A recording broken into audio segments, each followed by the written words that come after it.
All right, so what's up, folks? This is Faris with Trade with Tex. Today I wanted to cover a pretty important part of my trading and the trading that we do in the Trade with Tex chat. This is a crucial indicator that I personally think everybody should use. It's the Stochastic Momentum Index. Okay, so we're going to talk about how we use this indicator for buy and sell signals. This is mainly a webinar for day traders. Stochastics are commonly used by swing traders, right? Because there are a bunch of different variations of this concept. The most common way they're used are slow stochastics, right? You guys have probably heard of that. If not, you should take a minute to look it up because it could help for your swing trading or longer term holdings as well. But basically, this is an indicator that's a little bit different from that and a little bit smoother.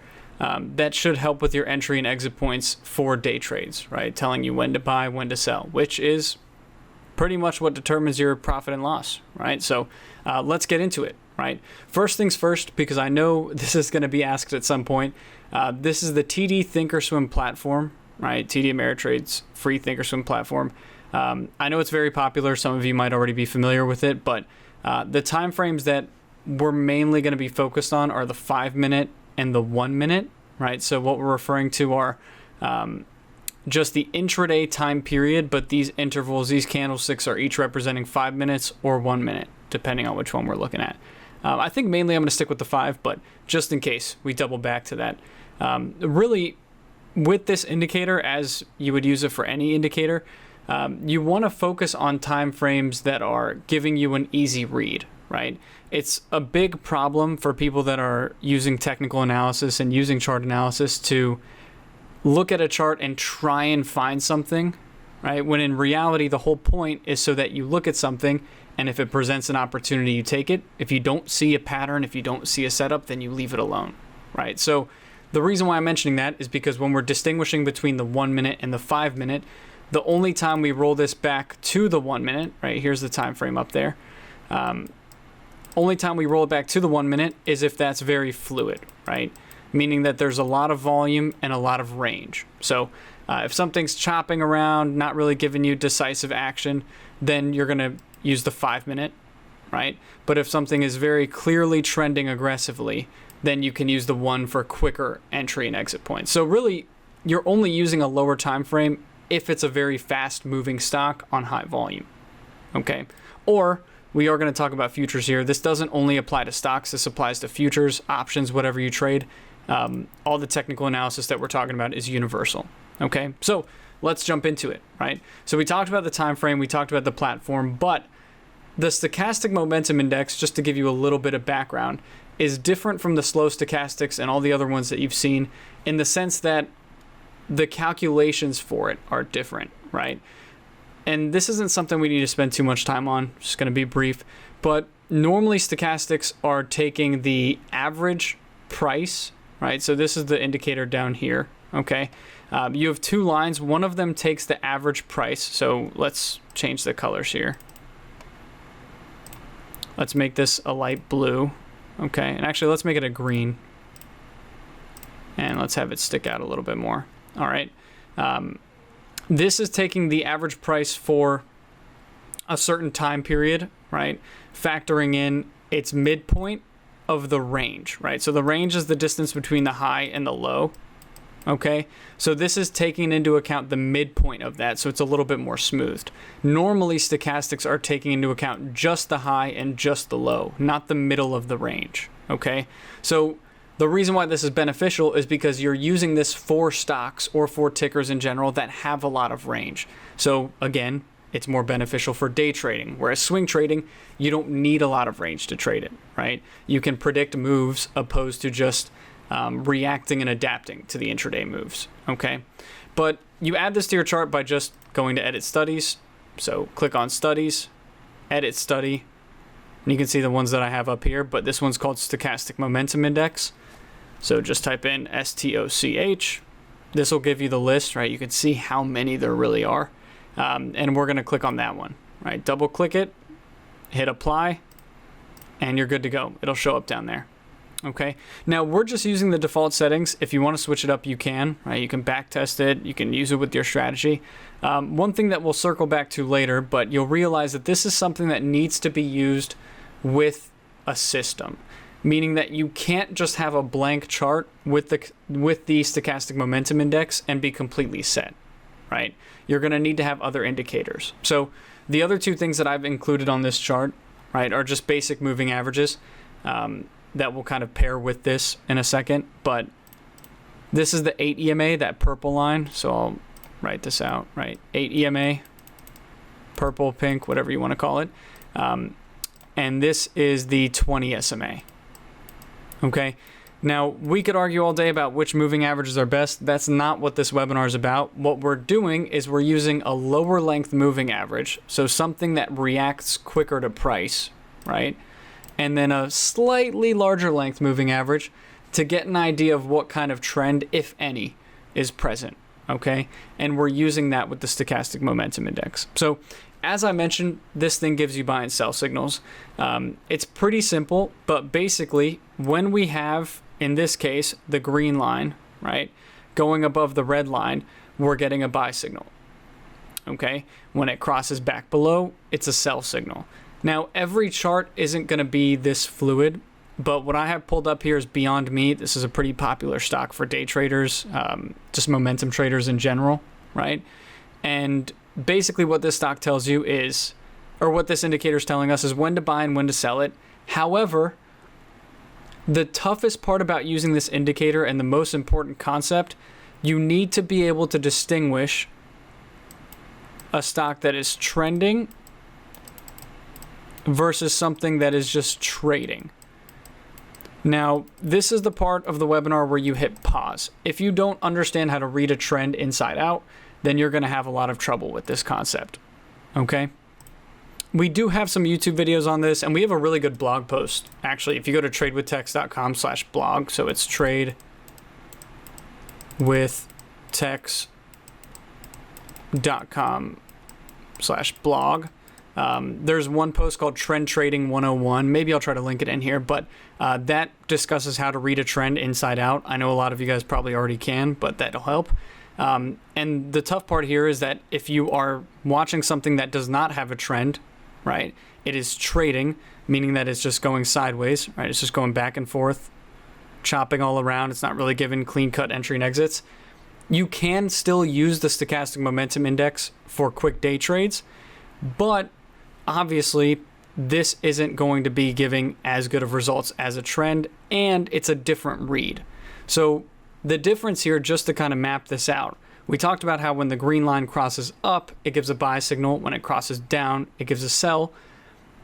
When something is trending, you have two lines here. So this is the big part of the indicator that we really need to get into. You have a plus 40 and a minus 40. And when we have a bullish trend, this is the way that people actually do not use this correctly, and it's very frustrating to see. When you have a bullish trend, you don't want these lines going all the way down to the negative 40, right? That's going to show you that you're a little bit oversold. That's kind of how people usually read this. It's similar to the RSI in that sense, right? It's telling you that the stock is oversold. But if we're strong, why would we want excessive weakness? If anything, that gives bears a chance to take back the trend and possibly reverse it. So, for example, you can see for Beyond, this is kind of an easy read here. We got the first leg up, right? It went above the plus 40 line. That's a good sign. That means that it's strong, okay? Now, we got the sell signal. We are not shorting in a bullish trend. This is Trend Trading 101, okay? We are not fighting the trend here. What we're looking for is an entry point in this trend. So this gives you the sell signal, right? We drop back down below the plus 40 line, and then we get that curl right back, and you can kind of see the buy signal forming, okay? And this is not down at the minus 40. So the difference between trending and trading, and I realize this is a lot of info at once, right? But bear with me. The difference between a trend and then something that is trading, and the difference in how you utilize this, okay, is that right here, we're looking for an entry point. For something that is just going sideways, we are waiting for these stochastics to come all the way back down to the minus 40, and then we trade it back. Okay? So in a bullish trend or bearish, because it works both ways, in a bullish trend, we want these lines to cross before they get down to the minus 40. If they get down to the minus 40, that shows that it's a weak trend or weakening, and you should probably stay away. Okay, but if we can identify that something is not trending and we just want to flip it back and forth over and over, then we just use the plus 40 and the minus 40. So if something isn't trending, we can short here, and then we would have to wait for the lower end to exit and re-enter. Okay, a good example of that, not to flip-flop charts too much, we're actually trading crude oil in chat right now because it is ranging. I have a short on the table, but basically for oil this morning, we didn't have a very clean trend at all, right? You could see that this isn't being decisive. It's just going back and forth, not really giving us much to work with. But, and these are futures, for those of you that are familiar with them, we're just trading the commodity itself. But as oil runs up here, it gives an opportunity above the plus 40. So when we drop back down, let's say that we're looking to play this range back and forth, we wait for this to upturn again, there's your buy signal. We're not taking this crossover because it's not above or below that line. Okay? We're not taking this signal here because even though it's barely below that line, both lines didn't come below. And as you can see, the next clean cut signal for oil, because we're just trading, not trending, is up here. And that's on the short side. So we would have shorted right here, and we would have played that to our advantage and exited on weakness. Okay, so even though this isn't going to be a huge winner, this is a great way to take advantage of range, right, when there isn't a trend present. The problem is you need to recognize early, is there a trend? If so, you're not waiting for the plus and minus 40s. If not, you're going to wait for that overbought, oversold signal. Okay? So really, the big benefit to the Stochastic Momentum Index, you can make money in any market state. You can make money with any kind of price action. You just need to know how to read the indicator. Okay? And if you're only comfortable trading trenders, by all means, only take those trades. If you're only comfortable trading something that's range bound and going back and forth, go for it, right? You trade what you're comfortable with. That's something that a lot of people are getting hammered with in this market state because of the coronavirus outbreak. There's so much volatility that people are getting out of their comfort zone and they're trading something new and then giving back profits and blowing up their accounts because of that. Trade what's in your comfort zone. Just use the chart to your advantage. Okay. Now let's go back to BYND and let's talk about the last part about this. The last part of this webinar here where we're combining other indicators, right? So for me, I use a basic rule, and this is, something that we've had tons of webinars on for actual Trade with Text members, right? We have the chat that's $50 a month. We also have a free week. But if you are in the chat and you're watching this, go back and watch the moving average webinar because we talk about this. But basically, in that library of webinars, we have a few discussing how to read these moving averages. And it's pretty simple, but basically, when we have divergence, right, when we have a lot of distance between these moving averages and the 8 is above the 20, we're in a strong trend. So after we've established that we're in a trend, right, we can use these stochastics, we can use these moving averages to our advantage, right? So we have the stock pulling back.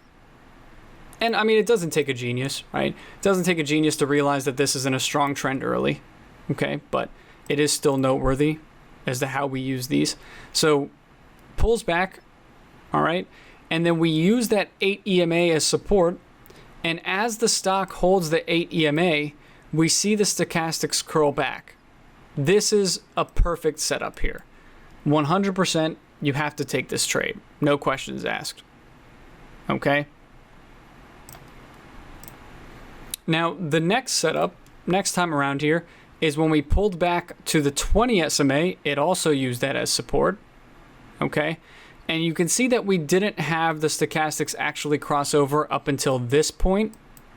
So this would be your entry point right here. So check, check. You can take the long again. You can buy the stock and then sell it into strength. Okay. The tricky part here, in my opinion, is the exit, right? You're mainly using key levels and just locking in your profits into strength or weakness, right? Strength if you're playing a bullish trend, weakness if you're playing a bearish. That's the trickier part for me. But you kind of get used to that when you have more experience with trading in general.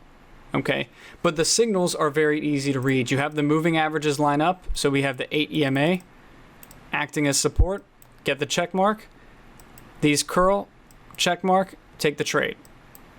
Okay. Again, moving average lined up. Wait, you do not take this one because we do not have the stochastics actually crossing here. There's the cross. You can take it again. Okay.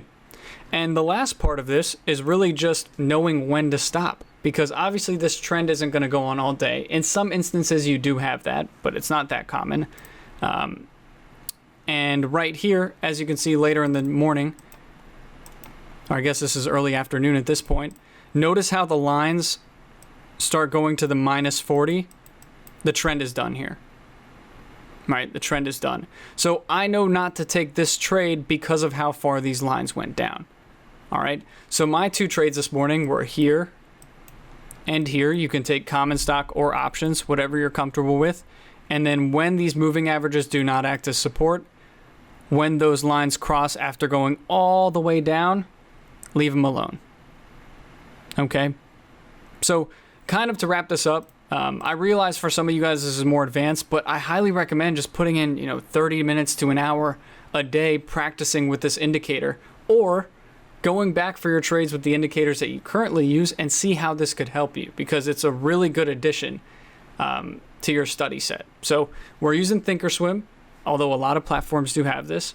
This is a momentum index, right? So it's a momentum oscillator. It's going to help you with faster trades, all right? And we're using the 5-minute time frame. Most important thing to distinguish, is this thing trading or is it trending? If it's trending, you're going to want the crossovers above the -40 line, okay? Or below the +40 line if you're doing it on a bearish trend, right? If it's trading, you're going to wait until we hit one of these two extremes and then just go back and forth, with this being your entry and exit points. Okay, we used that example for crude oil earlier. All right, so make sure you're combining it with at least one other indicator that kind of reassures you and ensures that you have a full system at work instead of just focusing on one thing. All right, but try adding it to your chart and let me know if this helps you with your trading. All right. Again, I did mention that we do have a chat room, tradewithtex.com. We have a bunch of free educational resources. So if you can't afford the $50 a month, don't worry. I don't care. I just want you to improve your trading. So go check out the videos, go check out the blog. A lot of useful information on there. And if you have any questions, leave them on the YouTube video and feel free to like and subscribe to the channel for more educational content. All right. Good luck in these crazy markets. And I'll see you guys in the next webinar.